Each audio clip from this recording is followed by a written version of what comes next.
Good morning, dear student. My name is Anil Yadav, Physical Education teacher, Class 12th, Unit number 4, Term 2, Unit number 2, जिसका नाम है physical education and sports for CWSN। इसका full form होता है children with special needs, दिव्यांग। मतलब CWSN का full form होता है कि चिल्ड्रेन विथ स्पेशल नीड, दिव्यांग। मतलब जो हैंडीकैप बच्चे होते हैं, डिसेबल पर्सन होते हैं, उन लोगों के बारे में इसमें ज़्यादातर जानकारी दी गई है। डिसेबिलिटी वाला जितना सिलेबस CBSE बोर्ड का है उतना ही पढ़ाएंगे, उससे ज़्यादा कुछ नहीं बताएंगे। डिसेबिलिटी, डिसेबिलिटी का मतलब ये होता है, डिस मतलब नॉट, डिस का मतलब होता है नॉट, एबिलिटी मतलब होता है टू डू और कैपेसिटी। कहने का मतलब ये है कि डिसेबिलिटी एक मेडिकल कंडीशन है जिसके कारण कोई भी इंडिविजुअल डे टू डे की एक्टिविटी, नॉर्मल मूवमेंट को नॉर्मल वे में नहीं कर पाता हो, उसे डिसेबिलिटी कहते हैं। इसके बाद डिसऑर्डर है। डिसऑर्डर जो है, मेडिकल डिसेबिलिटी को डिसऑर्डर बोलते हैं। मेडिकल डिसेबिलिटी का मतलब ये होता है मानसिक रूप से, मेंटल मतलब दिमागी रूप से स्टेबल नहीं है, उसे हम डिसऑर्डर कहते हैं।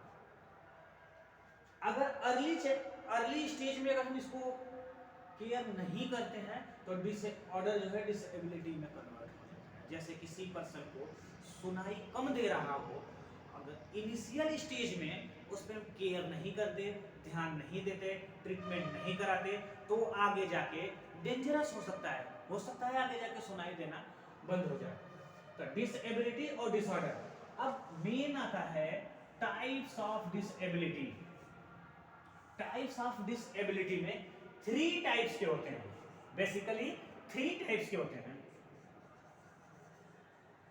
3 types. Number 1 cognitive disability. Number 1 cognitive disability, ये न्यूरोलॉजिकल डिसऑर्डर है। कॉग्निटिव डिसेबिलिटी न्यूरोलॉजिकल डिसऑर्डर है, न्यूरो सिस्टम से रिलेटेड। ये न्यूरोलॉजिकल डिसऑर्डर है, न्यूरोलॉजी से रिलेटेड या न्यूरो सिस्टम से रिलेटेड किसी भी इंफॉर्मेशन को स्टोर नहीं कर पाता, किसी भी इंफॉर्मेशन को बहुत अच्छे से स्टोर नहीं कर पाता। इसके कुछ टाइप्स हैं। Memory disorder. मेमोरी डिसऑर्डर का मतलब ये होता है याददाश्त खो जाना। जिस पर्सन को ये डिसऑर्डर होता है, सॉरी डिसेबिलिटी होता है, ये डिसेबिलिटी डिसऑर्डर में कन्वर्ट हो जाता है। मेमोरी डिसऑर्डर याददाश्त खो जाना, जिस पर्सन में ये होता है वो 15 से 20 मिनट पहले क्या हुआ है उसको कोई बातें पता नहीं रहती, उसका याददाश्त जो है कम हो जाती है या खत्म हो जाती है। दूसरा आता है हाइपर एक्टिविटी। हाइपर एक्टिविटी जिस पर्सन में होता है ये कॉग्निटिव डिसेबिलिटी का, वे लंबे समय तक किसी चीज पे अटेंशन नहीं रख पाते। जैसे क्लास में अगर क्लास चल रहा हो, पढ़ाई कराई जा रही हो, ब्लैक बोर्ड पे कोई टीचर पढ़ा रहा हो, तो लंबे टाइम तक 20-25 मिनट का 30 मिनट तक का पीरियड ठीक है।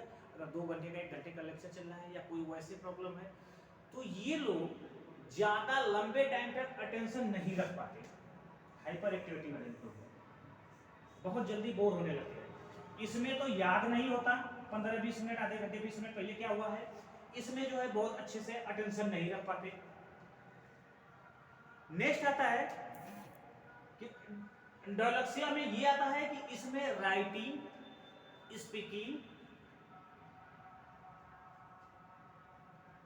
और स्पीकिंग इसमें बहुत अच्छे से नहीं हो पाती। लिखेंगे कुछ तो लिख देंगे कुछ, इसमें एक तरह से हाइपोफोबिया टाइप जैसे होता है, उस तरह से उल्टा पुल्टा लिखना शुरू कर देते हैं। इनको कुछ पता नहीं चल पाता है कि क्या कर रहे हैं क्या नहीं कर रहे हैं। ये ज्यादातर छोटे बच्चों में ही होता है। इंटेलेक्चुअल डिसेबिलिटी, इंटेलेक्चुअल डिसेबिलिटी को IQ लेवल से भी कंपैरिजन किया गया है, इसको IQ से रिलेटेड भी बोलते हैं।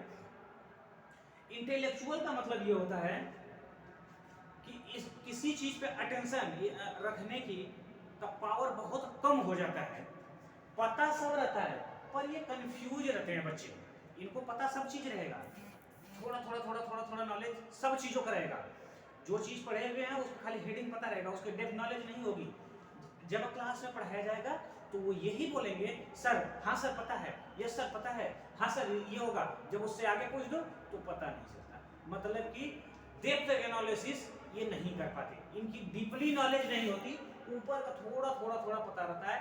इसको मिस्टर कंफ्यूजन के नाम से भी जाना जाता है। तीसरे नंबर पे आता है फिजिकल डिसेबिलिटी। अब फिजिकल डिसेबिलिटी बड़ा मुश्किल काम है।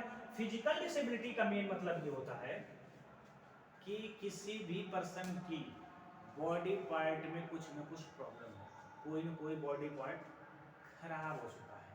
फॉर एग्जांपल एक्सीडेंट में हाथ डैमेज हो गया है, या आधा अधूरा काम कर रहा है, या यहाँ से गायब हो गया है, लेग गायब हो गया है, आइज गायब, सब मिला करके फिजिकली, जिसमें इसमें कई 2-3 टाइप्स के आ जाएंगे। अपर लिम्ब, अपर लिम्ब में ये आ जाएगा, बॉडी के इधर वाले पार्ट में जो फिजिकली पार्ट दिखाई दे रहे हैं, हैंड्स, लेग, आईज, सेंस करने की कैपेसिटी कम हो जाएगी। अपर बॉडी में हाथ से रिलेटेड, लोअर बॉडी पैर में कोई प्रॉब्लम आ जाएगा। इसके बाद आता है लंबर रीजन, स्पाइनल कार्ड से रिलेटेड प्रॉब्लम आ जाएगी, सेंस से रिलेटेड प्रॉब्लम आ जाएगी, कहीं पे हाथ से पता ही नहीं चलेगा। तो फिजिकली जो मेन है, फिजिकली डिसऑर्डर, इसमें बॉडी का कोई ना कोई पार्ट खराब हो जाता है। इसके बाद आता है मेन, हाँ इसमें क्वेश्चन 1 मार्क्स में पूछ देगा, CWSN का फुल फॉर्म ये है क्या।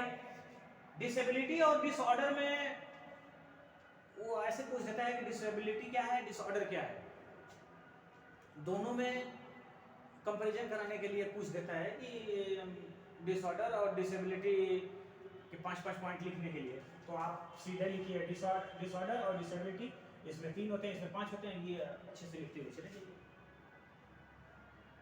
अब मेन है कॉजेज ऑफ डिसेबिलिटी।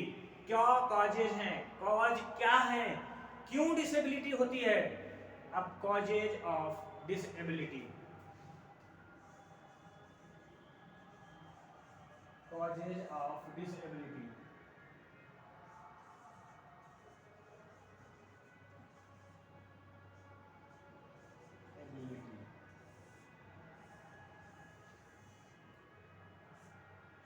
कॉजेज क्या है डिसेबिलिटी के। एक्सीडेंट,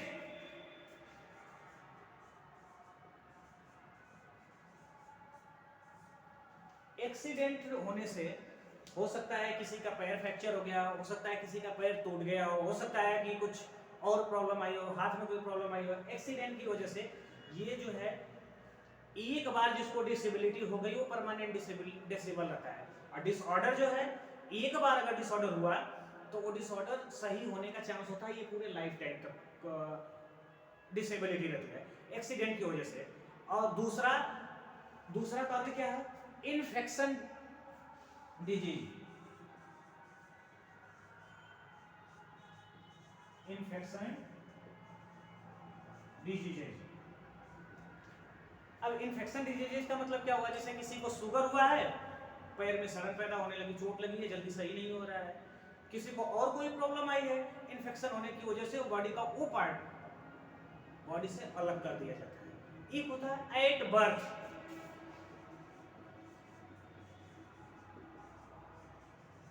इसमें 2 टाइप्स के हो जाएंगे, एक हो जाएगा जेनेटिक, एक होगा नॉन जेनेटिक।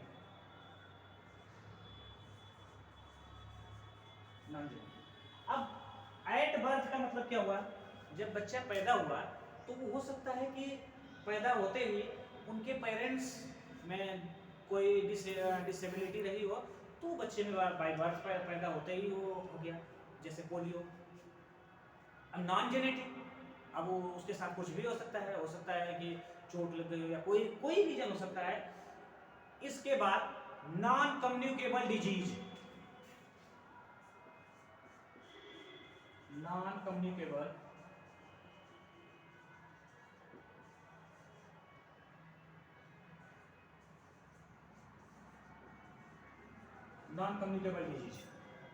डिजीज 2 टाइप्स की होती है, एक कम्युनिकेबल डिजीज होती है, एक नॉन कम्युनिकेबल डिजीज होती है।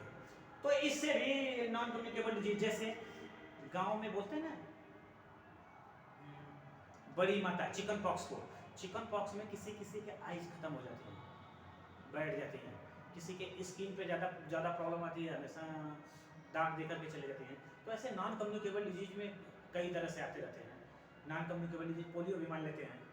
एक आता है न्यूक्लियर एक्सीडेंट।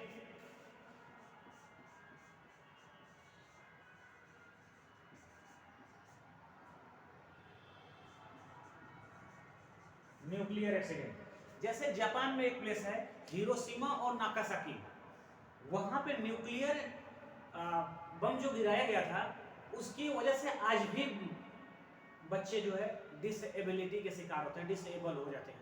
अभी भोपाल में हम इंडिया में एक प्लेस है भोपाल, वहाँ पे गैस का एक प्रॉब्लम, कुछ एक्सीडेंट टाइप का हुआ था, कांड हुआ था।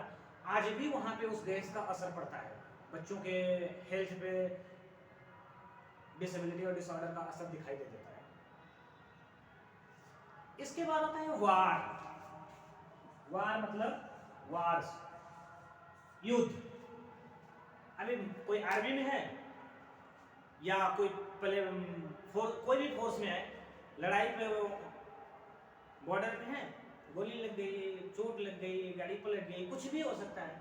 वार में हाथ पैर जा सकते हैं, बारूद से जा सकते हैं, या कहीं लोकल एक्सीडेंट हो गया या किसी से मारपीट हो गई, उसमें किसी का हाथ कट गया, तो वार में हो सकता है। इसके बाद आता है wrong vaccination.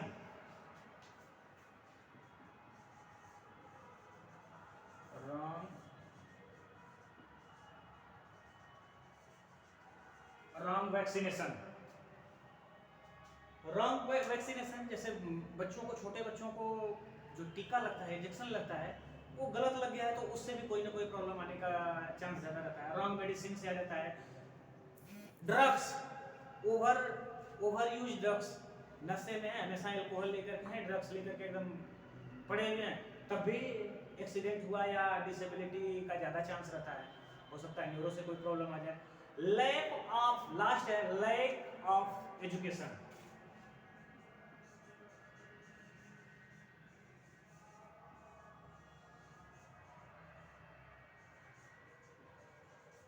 Lack of education. अब लैक ऑफ एजुकेशन का मतलब क्या है कि मान लीजिए आप स्पोर्ट्स कर रहे हैं, आपको उसकी नॉलेज नहीं है बहुत अच्छे से, उसके बारे में आप एजुकेटेड नहीं है, उसकी जानकारी नहीं है, इसके बाद आप दिखाने के लिए शुरू हो गए कि नहीं मैं कर लूँगा, मैं कर लूँगा, मैं करने जा रहा हूँ, मैं कर, आप करने गए तो आपको कोई ना कोई प्रॉब्लम आ गई, तो ये ओवर से रिलेटेड हो गया। एक आता है डिसेबिलिटी, हो गया डिसऑर्डर। डिसऑर्डर को एक वीडियो में अच्छे से 5 डिसऑर्डर है उसको अच्छे से बताएंगे। अब एक लास्ट आता है, लास्ट से पहले एक आता है डिसेबिलिटी एटीट्यूड। आता है डिसेबिलिटी एटीट्यूड।